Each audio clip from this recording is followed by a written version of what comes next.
Good morning students. आज हमारा topic है electric field due to infinite charge thin sheet. Students, इस topic को मैं शुरू कर रहा हूं, लेकिन मेरी रिक्वेस्ट है क्या चेक करें आप, क्या आपने मेरे चैनल को सब्सक्राइब कर रखा है? गुड। और मेरे चैनल को शेयर भी करना है, ठीक है ना? चलिए, electric field due to infinite charge thin sheet, किससे? By Gauss's law. तो स्टूडेंट्स, टू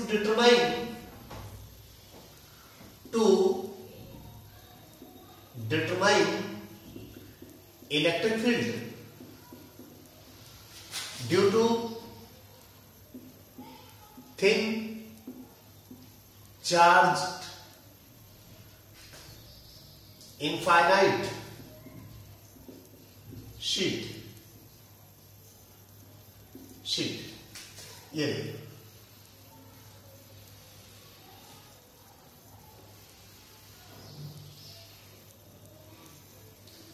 ये हमारे पास इनफाइनाइट शीट इनफाइनाइट है। ये क्या है? इनफाइनाइट शीट है। अब अगर मुझे गॉसेस लॉ से इस इनफाइनाइट शीट का, गॉसेस लॉ से अगर इस इनफाइनाइट शीट से P पॉइंट पर इलेक्ट्रिक फील्ड निकालना है, तो to determine electric field at P due to thin charge infinite sheet, इस पॉजिटिव चार्ज की वजह से इलेक्ट्रिक फील्ड की डायरेक्शन बाहर। अगर मुझे गॉसेस लॉ यूज करना है तो सबसे पहले मुझे चार्ज को एनक्लोज करना पड़ेगा। तो students, late us draw Gaussian surface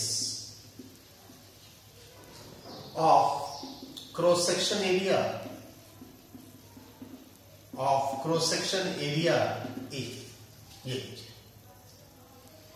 ये मेरे पास ये लीजिए,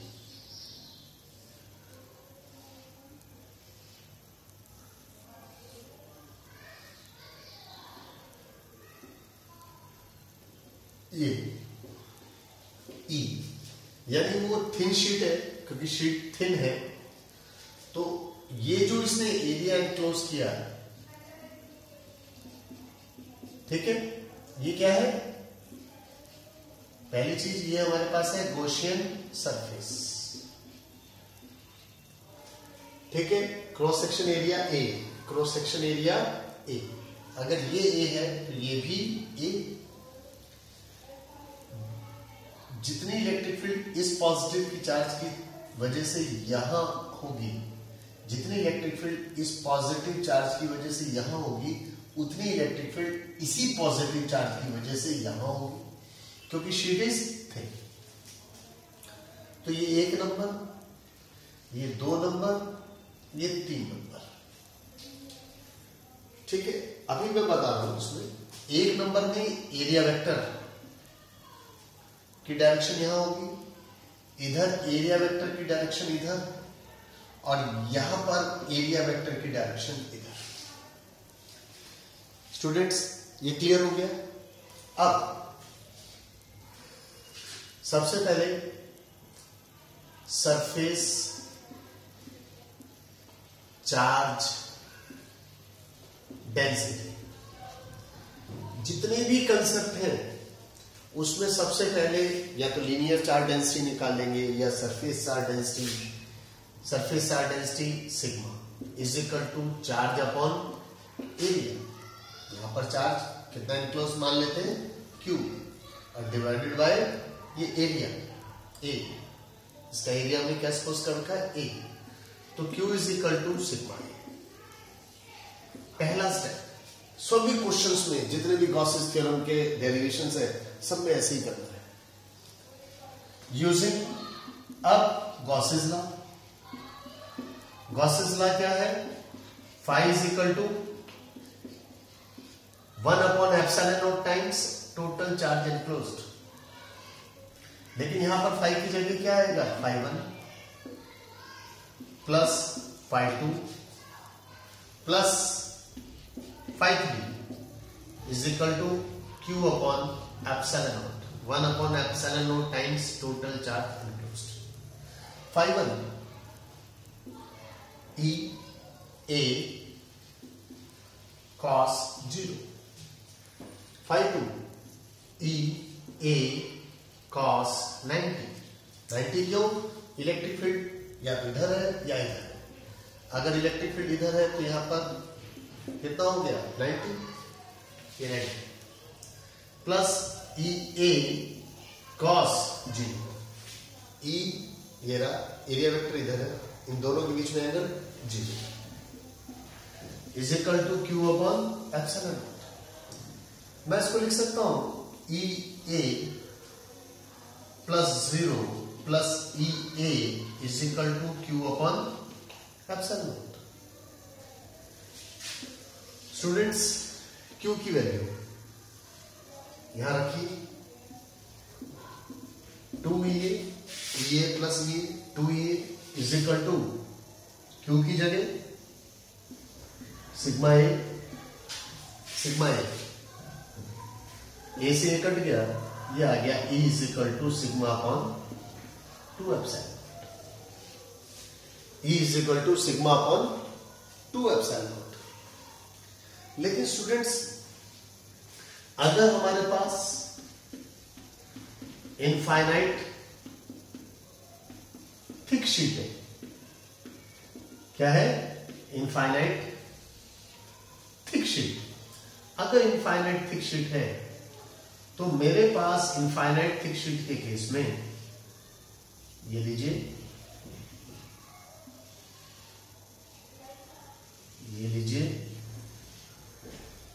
प्लस आप देख लें यहां पर भी है और प्लस पीछे भी है, सब जगह। ठीक है, ये क्या है?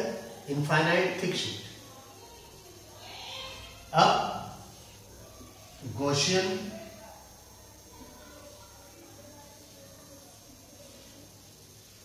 सरफेस, ये हमारे पास गॉसियन सरफेस, जिसका ये एरिया ए है, ये एरिया ए। ये मेरे पास थिक शीट गॉसियन सरफेस, इसको थोड़ा सा ऐसे बना देता हूं, यानी ये मेरे पास एरिया ए। क्लियर? अब स्टूडेंट्स, इसकी वजह से इलेक्ट्रिक फील्ड यहां पर है, उतने ही अगर ये x डिस्टेंस है तो ये भी x डिस्टेंस है, तो यहां पर भी इलेक्ट्रिक फील्ड, ये direction of electric field outward, 1 number, 2 number और ये 3 नंबर। 1 पर एरिया वेक्टर ये रहा, 2 पर एरिया वेक्टर ये रहा और 3 पर एरिया वेक्टर ये रहा। यानी एरिया वेक्टर की डायरेक्शन इस सरफेस से भी 90 डिग्री है, इस सरफेस से भी 90 डिग्री है, इस सरफेस से भी 90 डिग्री है। तो स्टूडेंट्स, अगर थिक शीट है, यानी to determine electric field at P due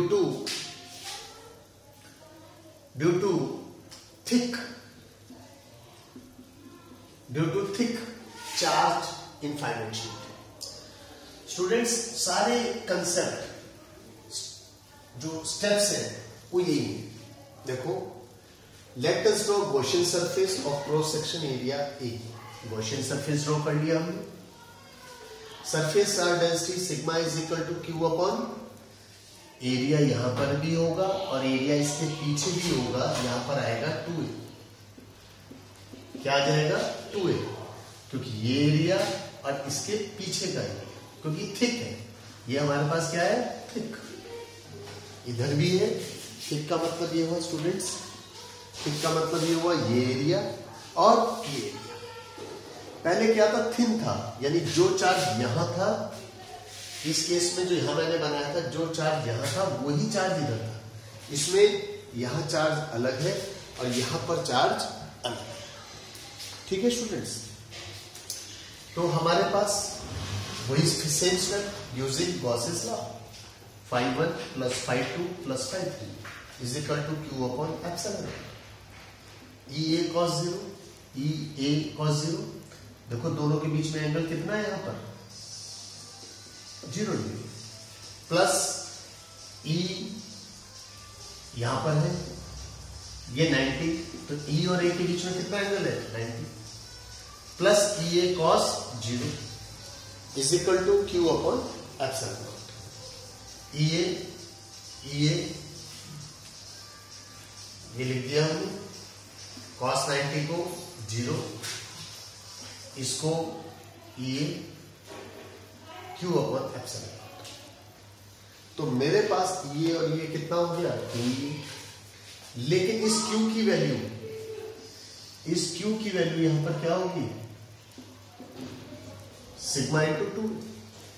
a से ये कट गया, तब मेरे पास a से ये कट गया, 2 से 2 कट गया, ये आ गया e is equal to sigma upon epsilon, sigma upon epsilon. Students मेरे कहने का मतलब है, मैं गॉसेस थ्योरम के भी और भी क्वेश्चंस कराऊंगा, मेरे कहने का मतलब है जब भी गॉसेस लॉ का कंसेप्ट आए, सबसे पहले आपने सरफेस चार्ज डेंसिटी या लीनियर चार्ज डेंसिटी, उसके बाद गॉसेस लॉ लगाओगे।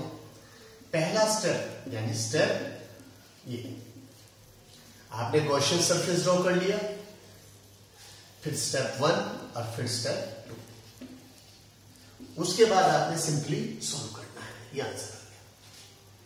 ठीक है, लेकिन क्वेश्चन आ गया हमारा electric field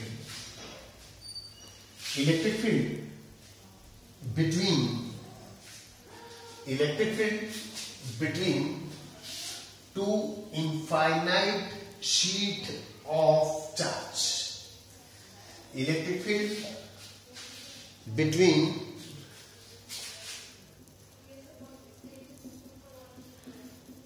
to infinite thin charged sheet,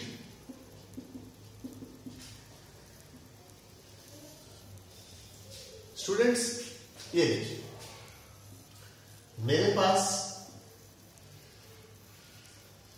एक शीट ए है जिसकी surface charge density plus equal है, यानी plus plus plus plus plus plus plus plus plus plus.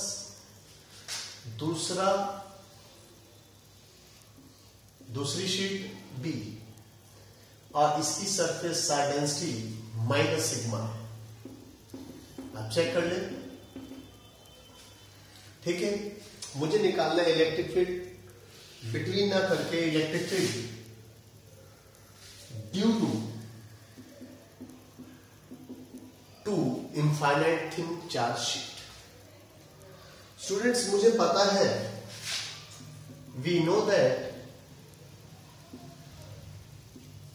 Electric field due to sheet A thin sheet, क्या बताया था हमने? E is equal to sigma upon 2 epsilon naught. इसी तरह से electric field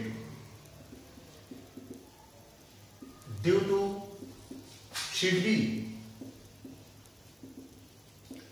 EB is equal to sigma upon 2 epsilon naught. भले ही यहां माइनस है लेकिन यहां प्लस ही लेना है, क्योंकि यहां पर प्लस और माइनस क्या रिप्रेजेंट कर रहे हैं? डायरेक्शन, प्लस और माइनस क्या रिप्रेजेंट करेंगे, डायरेक्शन। तो टू शीट, ये दोनों शीट रीजन को, मतलब 3 रीजन है हमारे पास, एक स्पेस ये है, एक रीजन ये है और एक रीजन ये है। अब रीजन वन में इसकी वजह से, प्लस की वजह से इलेक्ट्रिक फील्ड की डायरेक्शन बाहर, लेकिन इस माइनस की वजह से कहां होगी, इनवर्ड, प्लस की वजह से आउटवर्ड और माइनस की वजह से इनवर्ड। तो स्टूडेंट्स रीजन वन, आप ध्यान से देखें, E is equal to EA plus EB। E क्या है हमारे पास, टोटल इलेक्ट्रिक फील्ड। अब ये हमने क्या किया, जो इधर है, जिनकी डायरेक्शन इधर है वो प्लस और जिनकी डायरेक्शन इधर है उनको माइनस। तो ये रहा, तो मैंने ले लिया माइनस सिग्मा अपन 2 एप्सिलॉन नॉट, प्लस ईडी की डायरेक्शन इधर है, सिग्मा अपन 2 एप्सिलॉन नॉट। ये कितना आ गया मेरे पास, जी। यानी रीजन 1 में टोटल इलेक्ट्रिक फील्ड क्या होगी, 0। और यहां पर हमने माइनस और प्लस क्यों लिया, क्योंकि इलेक्ट्रिक फील्ड एक वेक्टर क्वांटिटी है, इलेक्ट्रिक फील्ड एक वेक्टर क्वांटिटी है, और उसके लिए हम क्या यूज करेंगे, वेक्टर सम। उसके लिए हम क्या यूज करेंगे, वेक्टर सम, यानी E is equal to EA plus EB, क्योंकि वेक्टर क्वांटिटी है। तो मैग्नीट्यूड क्या होगा, EA डायरेक्शन इधर है तो माइनस, EB की डायरेक्शन इधर है तो प्लस। अभी क्लियर हो जाएगा। रीजन टू ये रहा हमारे पास, प्लस की वजह से डायरेक्शन क्या होगी, आउटवर्ड, इस माइनस की वजह से डायरेक्शन क्या होगी, इनवर्ड। तो total electric field E is equal to EA plus EB। Total electric field E is equal to EA plus EB, लेकिन दोनों की डायरेक्शन इधर है, तो EA ये रहा, magnitude sigma upon 2 epsilon naught plus sigma upon 2 epsilon naught. Solve करेंगे तो कितना आ गया, सिग्मा अपॉन एप्सिलॉन नॉट। यानी इलेक्ट्रिक फील्ड इस रीजन में कितनी होगी, E is equal to sigma upon epsilon naught. ये ध्यान रखना है, आगे ये काम आएगा, E is equal to sigma upon epsilon naught. अब स्टूडेंट्स रीजन 3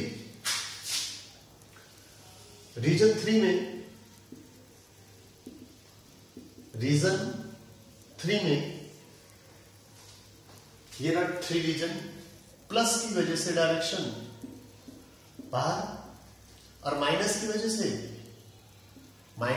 से इलेक्ट्रिक फील्ड की डायरेक्शन क्या होती है, इनवर्ड। तो इलेक्ट्रिक फील्ड क्या होगी, total electric field E is equal to EA plus EB। यही होगा वेक्टर सम, वेक्टर क्वांटिटी है इलेक्ट्रिक फील्ड, लेकिन जिनकी डायरेक्शन इधर है EA, ये प्लस में, लेकिन जिसकी डायरेक्शन इधर आ गई, EB की डायरेक्शन नेगेटिव एक्स एक्सिस है, तो ये किसमें, माइनस में। इस तरह से कितना आ गया, 0। यानी इलेक्ट्रिक फील्ड रीजन 3 में कितनी आ गई, 0। इसका मतलब इस थर्ड रीजन में इलेक्ट्रिक फील्ड क्या होगी, 0। तो स्टूडेंट्स इस तरह से कंसेप्ट है। आइए मैं और लेता हूं क्वेश्चन इसमें, electric field due to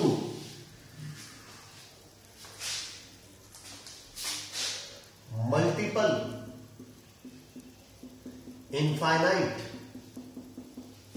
thin sheet of charge, due to multiple infinite thin sheet of charge. Students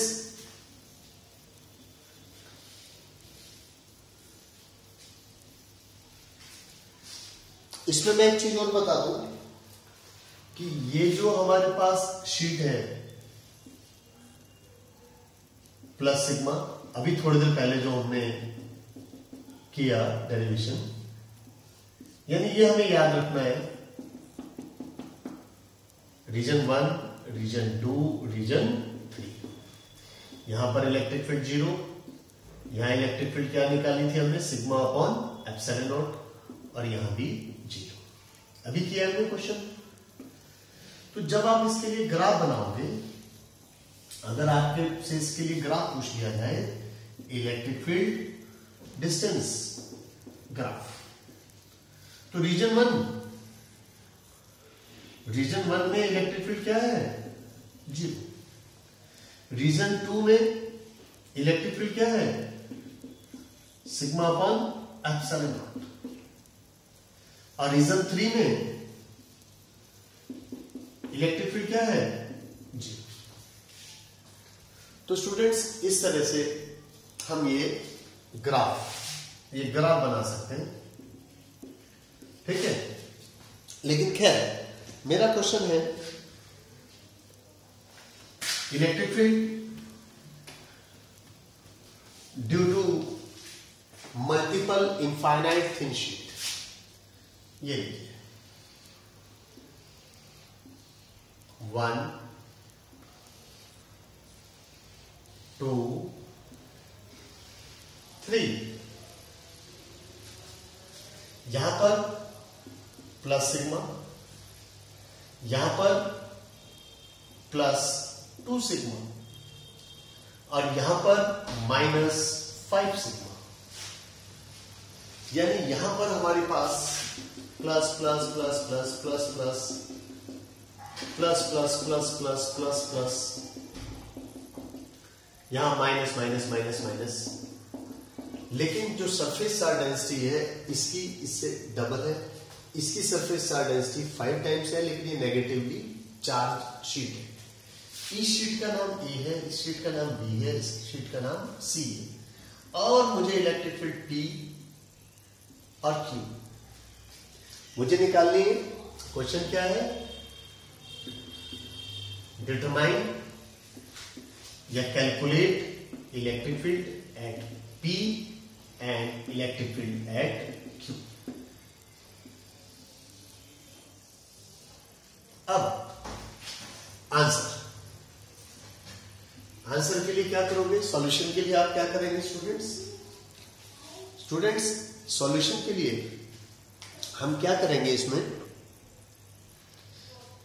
हमने सॉल्यूशन के लिए P सबसे पहले ई ए क्या होगा, sigma upon 2 epsilon naught. E B ये डिस्टेंस पर, इलेक्ट्रिक फील्ड डिस्टेंस पर डिपेंड नहीं करते, E B sigma upon 2 epsilon naught, लेकिन यहां पर 2 सिग्मा है तो 2 आएगा। E C 5 sigma upon 2 epsilon naught, हमने माइनस साइन नहीं लेना। अब P पर इस A की वजह से इलेक्ट्रिक फील्ड की डायरेक्शन बाहर, इसकी वजह से यहां पर इलेक्ट्रिक फील्ड की डायरेक्शन इससे बाहर, और C पर अंदर, क्योंकि माइनस की वजह से इनवर्ड होती है, पॉजिटिव की वजह से आउटवर्ड, और इस पॉजिटिव की वजह से आउटवर्ड। तो at P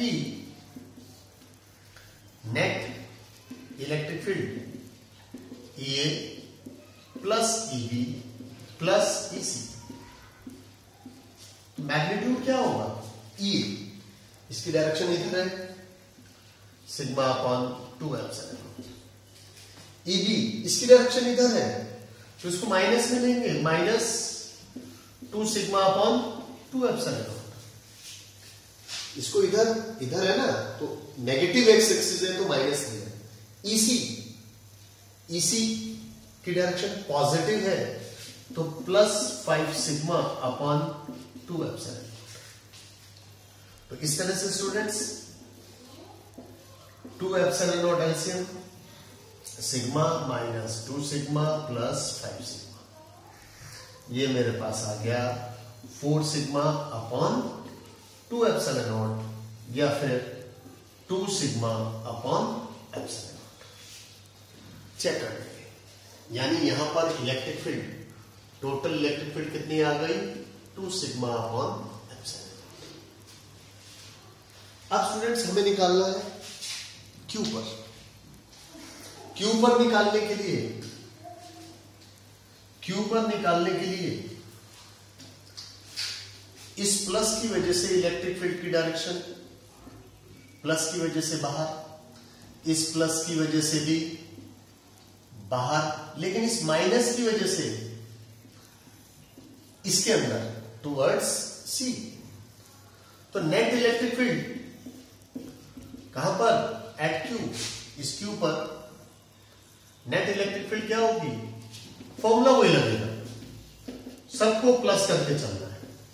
vector sum, vector quantity, तीनों की डायरेक्शन पॉजिटिव एक्स एक्सिस है तो sigma upon 2 epsilon not. EB क्या लिखोगे?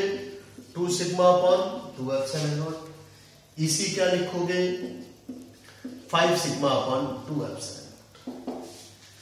तो इस तरह से student 8 sigma upon 2 epsilon not या 4 सिग्मा अपॉन एप्सिलॉन नॉट। तो कहने का मतलब है यहां तीनों की डायरेक्शन इधर है तो तीनों को पॉजिटिव लिया, यहां 2 इधर है, इन दोनों को प्लस लिया और इधर को माइनस। तो स्टूडेंट्स इस तरह से ये कंसेप्ट है electric field due to infinite sheet using Gauss's theorem, और बहुत इंपॉर्टेंट है, ये ध्यान रखना, इज वेरी इंपॉर्टेंट। तो इसको पढ़ना है, इसके ऊपर बेस्ड न्यूमेरिकल करने हैं। थैंक यू स्टूडेंट्स, आप मेरे चैनल को सब्सक्राइब और शेयर करते रहें। Thank you very much.